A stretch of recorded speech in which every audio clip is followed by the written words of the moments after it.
Hey everyone, welcome to the Vienna Whyte Roundtable, Season 1, Episode 34. I'm your host, Millie Rouge from the band Vienna Whyte here in Edmonton, Canada. This roundtable is a YEG music production. Thank you all for tuning into the show today. I'd like to introduce you to our first guest, Kenna. Kenna, can you introduce yourself to the crowd? Hi everyone, my name is Tina Leon and I'm from Edmonton, Alberta. Fantastic. And Sarah, can you introduce yourself as well? Hi, I'm Sarah Clanton and I live in Nashville, Tennessee. Fantastic. Alrighty. So now I want our audience to know a little bit more about the both of you before we jump into our topic today.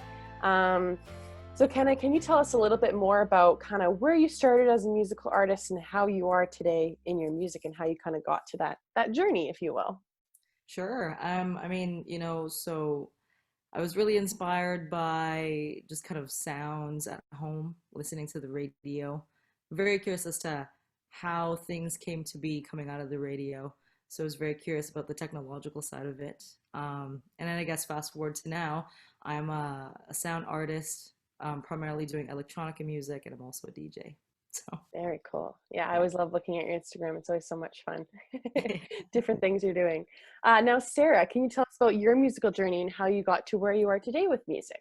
Sure, it's been very zigzaggy. Well, I am a cellist and I'm a singer-songwriter, and I've kind of living all over the country. My dad was a nuclear engineer. My mom was an opera singer.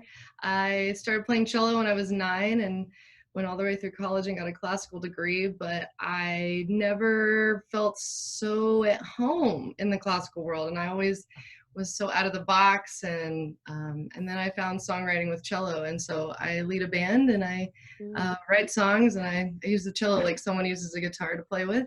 And the genre is tricky, but some people say like popacana. I'm a mix of like R&B and pop.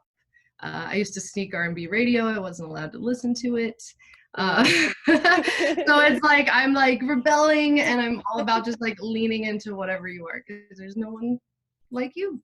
Yeah, absolutely. I love that. I love that I loved on your Instagram, actually, I was noticing the way you played your cello. I was like, she is straight up playing that like a guitar. And I was like, what instrument is this? And I was like, no, this is cello. I'm right. This is a cello. Really cool. I really loved it. Thank you. Well, thank you for sharing more about your guys' journeys. It kind of gives our audience a little bit more about you. So our topic of today is how to get inspired. Now, we're talking about music specifically, but this can really relate to anything we talk about in our lives. So I'm curious to kind of know from the both of you, what is the biggest type of inspiration that music gives you in your daily life? Sarah, did you kind of want to start off to talk about kind of inspiration from your music, or what it kind of draws for you? Oh man, music is, it's everything. I I am like, woo, I'm like totally wound up, and I'm like totally lots of energy, and it made, for example, school very difficult, sitting in a chair all day. And what's funny is throughout my career, especially since moving here, it's come to my attention that I write a lot of mid-tempo songs, and I realize that music for me is a place to come and find a center, and it's like cathartic. And I'm a Taurus, and apparently Tauruses are singers a lot, so like just singing is so cathartic. And the cello, they say, most resembles the range of the human voice. So I think there is really something to that, but it's just always been a place where I can just escape to. And I think that music is sort of like our best way to time travel. And when we hear a song, we go to a different place, and so we can choose just like our mindset. Like, all right, am I gonna, like, sometimes we need to cry it out with a sad song, but sometimes we need to listen to Rocky before we get on a call, or something like. So it's all, I don't know, it's music, it can be very inspirational. It's just very transformative, and I'm very grateful to it. It's definitely a big part of my strength, I would say, is just having that to lean on. I'm so grateful for it. I'm so grateful that I got struck with the music insanity. I can just imagine you before this call, just like rocking out to like some rock music. You're like, I'm ready for this call. Yeah, that's right. Whatever it throws me, I'm ready. Yeah. No, I actually love that point that you made, because my bandmate and myself, we do a morning show as well on top of this show, but we just talk about random topics. So we were actually chatting about how music can really bring back certain memories of very specific times. Like, I know there's this one album I listened to that anytime I listen to it, it reminds me of the season autumn, which is a very specific thing. But every time I listen to him, like, I just imagine October, I imagine orange leaves, I imagine walking around in scarves. So it's totally true that it can have that kind of inspiration in your daily life without even really thinking about it sometimes. Sometimes we kind of take that for granted, I think. Now, Kenna, what kind of inspiration do you draw from music when you're playing or you're writing or you're creating? Well, it's interesting that you said how, certain things trigger like autumn or something like that, because for me, I'm very much inspired by soundscapes, mainly because I feel like it's a different language. So, for example, if I'm going on a trail and I'm hearing like rustling of the leaves, I'm like, oh, like it's like it's like a chatter. They're talking about me because I'm like in their turf or something interesting like that. Yeah. Or or much in the same way where if I have no words to really convey how I feel, I just play it on the piano and I'm like, that's what I'm trying to say, and it makes sense. So it's, for me, it's like a language. It's like they're talking to me through sound, and I'm also like speaking through sound. So Like communication. It's another way to communicate. that's right. Totally. So for me, like I get inspiration through just really like like timbre or something, how a soundscape has something unique. Yeah, so that's for me. Would you consider yourself, do you think you have synesthesia? Do you know what that is? Yeah, I do. Like I've heard of that, and I've never really considered myself as a synesthete, but I don't know, maybe because there are days where I'm like, I know what you're trying to tell me, and it's just like listening to the wind. Yeah, because it's like, yeah, and it's also like when you hear sounds, you see colors, or I think vice versa, things like that. Where right. I wonder if that applies, like how that applies with music. That's where my mind goes. Yeah, exactly. Yeah. This actually kind of prompted a different question I just thought of now, but when you both are writing, do you typically start with melody first, or do you start with lyrics? Because Ken, I know you kind of said like when I play the piano, like it just kind of, it comes out of me, right? Like it kind of speaks for itself. Like I know for me, I play through the chords I hear. So whatever chords I'm feeling, like whatever my fingers kind of take me towards, it's where my melody kind of goes. And then I just kind of start writing from there. So I'm curious to know if that's kind of the same for the both of you, or if it's different at all. Yeah, for me, the melody always comes out first. You know, so I get inspired by, I'll just be walking one day and I'm inspired by just like a tune or like a riff, and I'll just take my phone and just like record it right away. So when I come home, I'm like listening to it again. Yeah, that's kind of how my process goes. yeah. So. How about you, Sarah? Are you the same, or are you a little bit different? Oh man, it comes at me from wherever it comes at me from. It's so crazy. Like I'll like be putting my cello back on the stand and I'll accidentally hit a note and I'm like, oh, okay, that could be something. And I find that if I have to try to remember what I'm doing while I'm creating, I can't. And so I'm very grateful for my voice memo app, and I like got 256 gigs on my phone just because I filled it up last time. I just have to leave it recording and then I can go back if I'm like, oh, that was cool, because I won't remember. But I think melody is probably my like maybe strongest suit. But it really depends. I might hear someone say something, I'm watching a movie, or sometimes it takes lyrics like months to come out, or like the muse sometimes just shows up and is like, write this, like, and that happened actually. I just released a song called Hold On, and I was sitting here, it was a Monday night in Nashville, and it was really spooky. I'm gonna go woo-woo a little. So I'm sitting at my house on Monday night, and it was actually the night before the tornado hit here in East Nashville, in my neighborhood. And I wrote this song called Hold On, and part of the chorus, like this all just like came to me. And I was about to go out and have a glass of wine and help an artist friend of mine with her Kickstarter campaign. And I just sat down and had to write it. And it was like, the chorus says something like, hold on, though the walls crash down round us. After they fall, we'll still be standing. And I was like, oh my God. And like before I went to bed, I knew it, like a little voice said, you're going to wake up to sirens. It was the weirdest thing. I can't explain. And the tornado hit a couple miles from my house here, but it was just so crazy. And I felt, in that case, I felt like the universe just was like, here you go, have this. And the timing was so incredible that I immediately got into the studio and I was inspired to get it out. And that doesn't happen. That sort of inspiration doesn't always happen with every song, but I felt like something was given to me so I could give it on. Because I like, speaking of like, you know, inspiring, like, you know, what we do for inspiration, I sat down, I was just like frustrated, you know, one day with something, I sat down and just like played the song and I was like, whoa, I feel better playing this song. I was like, and that's really what kicks me into recording it.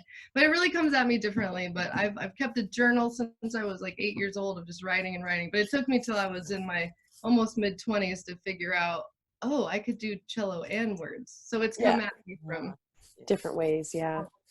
I think that's really cool though, to have it develop differently over time. I think not every single time is the same, right? Not every time you're going to be inspired the exact same way. So I'm curious to know who has inspired you the most with music. This could be like friends and family, or this could be like a certain artist. Who do you take your inspiration from the most with music? Sarah, who's someone that inspires you with your music? I have like a first. And then right now, I most currently, there's been a few people who have really inspired me lately that I feel very in alignment with. I'm reading More Myself by Alicia Keys right now, and I'm like, this is so good. Like, I totally get it. And I just feel like, I mean, I wish he was sitting here right now. I wish I could read you the first sentence. I was like, oh my God, this is so great. So I just really appreciate her light, and that, like, she even says it in the first couple of pages, like she's on a light mission. I was like, oh my God, like I just want to sit in the light with people. And so she's very, very inspirational to me. I mean, it may be cliche, but I've just gotten into her. Oprah, super soulful conversations all the way. And then friends and family, someone who constantly inspires me is my dear friend Heather May. She's an amazing singer-songwriter based out of Washington, D.C. And she's an activist. She's a mental health advocate. She's just so amazing. And she and I have grown up as DIY artists together over almost a decade, and we just cheer each other on, and you need those people that are cheering you on and lifting you up. So and then my very first was Sandy Patty. Do you know who that is? No. I grew up in a Southern Baptist home, very Christian conservative household, and she just actually had her farewell tour. She was a pop Christian artist, and my parents took me to go see her when I was 4, and they invited all the kids on stage and to like dance and sing along to this song. And apparently I told them on the way I was going to meet her, which they were like, haha, she's 4. But I get on stage, and then all I remember is like leaving the stage, trying to walk down the stage, and then an arm grabs me, and it's Sandy Patty. And she's like, what's your name? You were the craziest dancer. And I was like, Sarah. And I have a Polaroid of me somewhere on Instagram of like me just like with Sandy Patty or something. And ever since that day when I was 4, I wanted to be on the stage and like share that elation. Like That's amazing. That's so cool. Now, how about yourself, Kenna? What's kind of some inspiration or some people that inspire you? Interesting that you say that, because both my parents are accountants with no musical bone, so I have no idea where it came from. I mean, all I can say is that, you know, the very first time I heard the organ at church, I was immediately like just stuck on the sound, and I had to get a keyboard at home, and then since then it was over. So I would say the instrument itself. Totally. Then later on in my life, it was my choral instructor, Susan Cotty, in my high school, because she always just inspired us to just go out of the box, just try things out. And then lately, I would say, you know, like a local artist, Shrina Patel, she's a dancer, but just her views on like how to convey a message through your own art, and just staying true to kind of yourself and you don't have to try what everyone else is trying. Like your own style is okay. Yeah. That was really huge for me because with how saturated like the art scene is, it's like you want to be like everyone else, but Hmm. it really just comes down to your own sound, your own voice. So that was huge. And Yeah. Janelle Monáe, Mm. biggest Oh Janelle yeah. Monáe. That Dirty Computer album, when it came out, I was like, oh my gosh. Oh, Mind you should blown. listen. There's this I, amazing podcast. Of course, I can't remember what it's called right now. But it's, oh man, I wish I could remember what it's called. But they dissect The Way You Make Me Feel. Is that the one they yeah, call? Yeah. that's her biggest single Yeah. out of that And album. they dissect it, and they like talk. And Lizzo is on there with them, like talking about the song. Yeah. And it's so great. I'll have to try and remember it. And I'll try and send it to you. Yeah. Oh, that'd be awesome. She's so incredible. So Yeah, I know. Now I'm curious to know what happens when you both feel uninspired. How do you kind of get back into that world of being re-inspired, if you will?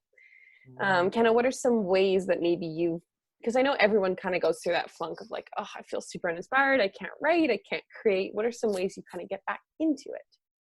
I feel like the universe kind of brought you to me in like the perfect time because I'm actually in a funk moving out of the funk. Mm. Yeah, so we just our family just kind of recently just uh experienced like a close family friend who passed away, and that was really Mhm. tough on our family. So everyone has just kind of been on pause, but lately, it was a lot of self-care. It was Yeah. a lot of like it's okay to feel Mhm. because more often than not the so-called negative feelings, you're like, I don't want to feel it, but Yeah. it's okay to feel them. yeah, exactly. And I allowed myself to feel the negative feelings, even though they're not really negative. You actually come out Mhm. really enlightened and inspired after it. So lots of self-love. Emotions are messengers. That's what I like Yes, to say. yes, and that is so true. And honestly, just staying close to your core support system because they allow you to just kind of Yeah. incubate in that period of no inspiration and no motivation, because I feel like it's okay to have that ebb and flow, and I think it's necessary for new inspirations to come out. It's kind of like you're dumping all the unnecessary things so you have space for the new stuff. So Totally. yeah, so just Yeah. yeah, self-love, stick with your cool people. Hmm. Gosh, it's Totally. so important. Yeah. It's like it could not be like said with enough weight. Like Yeah, it's I so true. I'm a recovering workaholic. Mm. And I know it comes from like, a lineage of, family Mhm. behavior and growing up in a classical world where like there's so many type A people and it's just Yeah. very rigorous and very stressful and like being out of the box is not cool. Yeah. And yeah, man, when one is uninspired, at least in my case, in my experience, what I've really learned over the past year and a half, I experienced some crazy shit. Excuse my language. The end of the end of 2018, and just really quick summary. It's really crazy story. So, end of 2018, I had been signed for a few years to a deal. I had management, I had a publishing deal, I had a record deal, and the day my album came out, the FBI raided the offices of the parent company to the company I was signed to because the owner was convicted of a $175 million Ponzi scheme. Oh my gosh. Get 3 weeks out. later, my partner of 5 years broke up with me and I had to move out. And it was like one thing after another. And like Yeah. physically, man, it like all that stress, all that stuff I'd been pushing down and like, no, everything's okay. I just got to keep going. I'll finish the record. I'll go on tour. I'll do the thing. I'll just keep pushing through. You know what? Like, they're just men. They don't know what they're doing, like, or something. And like, I'll just okay, whatever, put up with it, put up with it, put up with it. And instead of like dealing with anything, I was just like shoving stuff Mhm. down. And then the universe was like, no. And I had like, my body was just like, nope, you're not doing anything. My tooth abscessed, had a root canal, and I had an ear infection that left me deaf for a month. So I couldn't tour. I had to Whoa. cancel. And I Wow. couldn't, while I was fighting these battles, these legal battles, I was not able to tour because I was fighting the FBI to get my stuff back. And technically anything I was doing, except for my artist consulting and coaching, which I'm so grateful to be doing, except for that, they could have recouped on anything. So I had to like really, like, I found my own place. I lived alone for the first time. Highly recommend it. It is amazing. I carved out my own space. I had to look at like, what am I doing? Like, I'm not attracting cool people, you know, like I'm not, you know, what am I doing? And what does it say about my self-worth? Am I taking care of myself? What is it? I've never been depressed before. I found amazing reading. I've been like addicted to reading since, and I read this great book called The Language of Emotions. And like depression, for example, is not a negative or bad emotion. It's actually a stop sign of the soul.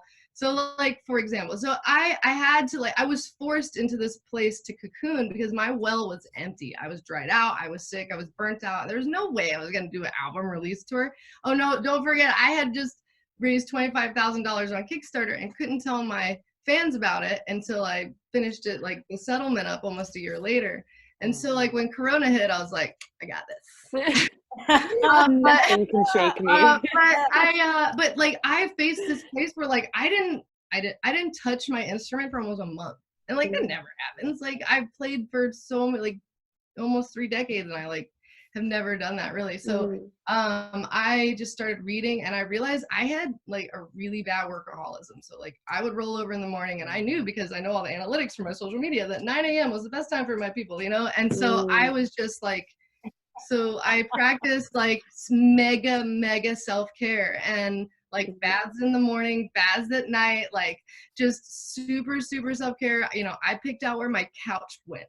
Like even just like the siding where everything went in my house was like, look at your nest, it's so cool. And so I, you know, like I think that it allowed inspiration to come, because like when you're dried up, you need, my friend Laura Reed, who's an amazing musician here in town, she's we call her 5-foot giant. She's a huge voice, amazing lady.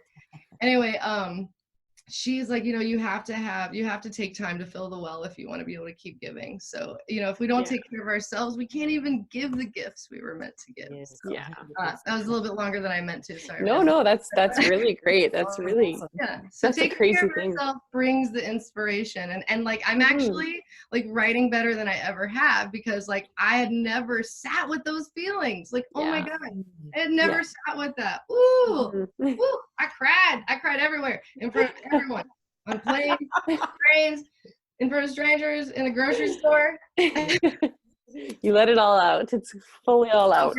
Oh, good. That's amazing. So my kind of next question, I guess it kind of relates to what we were just talking about. But so what are some other hobbies that you do outside of your music that keeps you still inspired in your daily life? Now, Sarah, I noticed on your Instagram something very, very cool.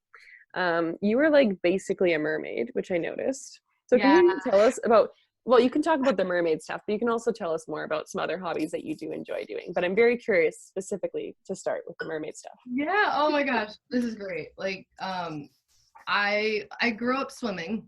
So I had 2 loves. I was on a swim team, and I played cello. And that's like all I did. Like I got up and went to swim practice before school, went to orchestra rehearsal after, went back to swim practice, squeezing my homework, did it again, you know, until I was 18. And then I went to school for cello. And so swimming kind of became this thing that I got like working out was a job. So I think I had a little PTSD I had to work through about that. And I learned very quickly you can't consume 5,000 calories a day when you're not swimming. But it was really funny. But I found that balance. But so I kind of put swimming on the back burner. I came back to it a little bit. I found that like I really enjoyed, and I just love being in the water wherever I am. So anyway, I get this harebrained idea. I don't remember where, maybe from actually Beyonce's Lemonade, maybe music video. I think I just rewatched it. I was like, maybe that's where I got it.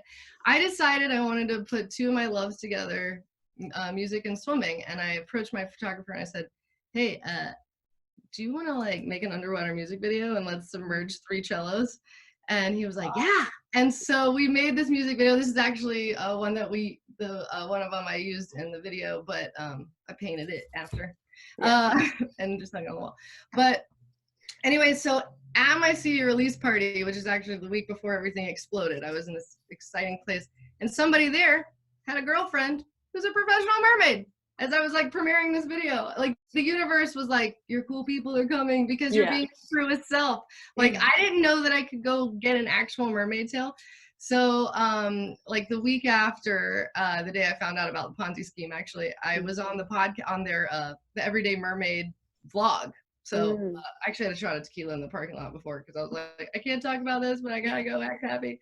But it was awesome. And now these girls are like good friends of mine. We have mermaid meetups every week or every month. We're not right now, obviously. But it's just been like this amazing thing. I didn't know, like, I was like 5 when The Little Mermaid came out, and I wanted my mom to make me a tail, and she said I'd drown. And so like and she was right. I probably would have. So like, but now you can like buy them. And so I actually, for my birthday, when I was doing all this healing last year, I went to Florida by myself for my 35th birthday, and I went to a Mermaid and Margarita festival.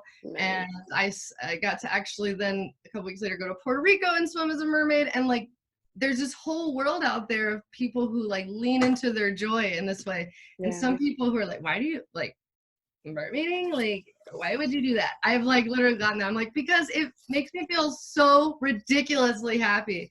So I do that. I like to color. I like to be outside. I like to be out. Like I love Colorado. It's one of my favorite places in the whole world. I color reading. But yeah, being in the water and mermaiding is like total escape. Highly recommend it. Cool. And you probably have a mermaid pod in your area. I looked it up in Montreal. There's one there. Oh, okay. This is really cool. I have to look this up now. I'm very curious to see if there's any in Edmonton. We have such a cold climate. I'm like, I don't know, but maybe we do. We probably do somewhere. I just don't know about it. We get 2 months of it. Yeah, we get 2 months of summer and we just love it. But so how about yourself, Kenna? What are some things that, some other hobbies maybe that inspire you just in daily life in general? I like to be in nature. I lived in Lake Louise for 3 years, and that really kickstarted the whole love for hiking and going to the mountains. So as much as I can, I try to look for a patch of like wooded area and just walk just to be among nature. Yeah, and I like to bring like my recorder too and just honestly just record a soundscape. I'm weird like that. I just like to stand there for a good half an hour and just just press record and then just listen to it after and get giddy about it. It's really weird. And I also do just charcoal drawings. Just if I can't like write, then I just like toss it, like take a blank piece of paper and just start and everything. So yeah, that is so cool. I feel so inspired now from hearing your guys' hobbies. I will be a mermaid now. Me too. Oh my gosh. Well, I should just like when we're allowed to tour again, I should just come see both of you at Mermaid because I have 2 tails. Please. Oh my gosh, that's amazing. I think I would drown, but I'm still down to try it out. I also have like a fond love for swimming in water, so I think it's something I need to start inheriting, you know? It's so I coached a swim team for 15 years. I know how to save you. I won't I'll come and mermaid with you. Perfect. I'm so happy. So glad. We're in the Philippines, so I'm ready to go. It's true. Yeah, that's amazing. So I have one last question for you both today, and then we're all finished for today. So what advice would you give to a newer artist to stay inspired, to keep their inspiration, or just in general about inspiration at all? What kind of advice would you give to a newcomer to the music world, if you will? Yeah, Zen. Be true to yourself. Like, absolutely trust your gut. If I've learned anything through the hell I've walked through, and we all walk through our own hells, you know, like we all do, like whatever it is, like, oh my God, your gut's always right.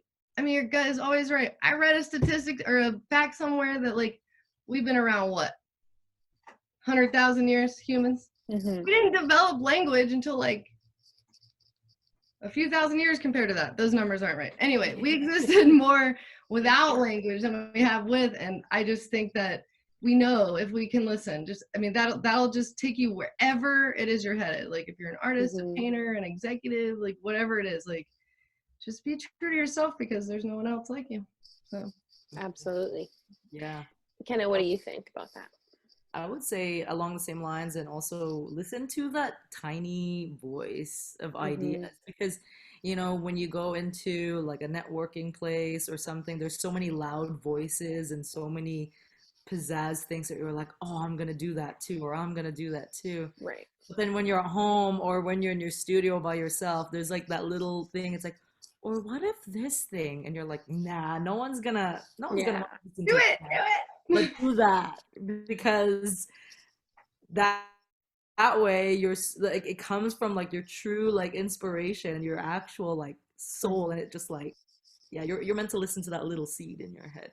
Yeah, So Yeah, absolutely. because that authenticity is really what translates. I think even people who aren't conscious of it, everybody has an authenticity barometer. And when yes, you're just showing up as yourself, like, oh man, yeah, you just shine. Yeah, Yeah, I love that. You're so absolutely. right. 100%. Alrighty. So that was our last question for the day. We are unfortunately out of time. We're so lucky to have had you both on. So thank you both for coming on. If you guys are at home watching this roundtable with Vienna Whyte on YouTube, make sure to like, subscribe, and hit the bell button to be notified, because we post shows. Well, we post 2 times a day, Monday to Friday. So there's lots of content to watch and catch up on. Or if you want to hear this lovely conversation on Spotify, just search up the Vienna Whyte podcast to start listening. So before we head out, can I get you both to say your full artist name and where our audience can find you on social media?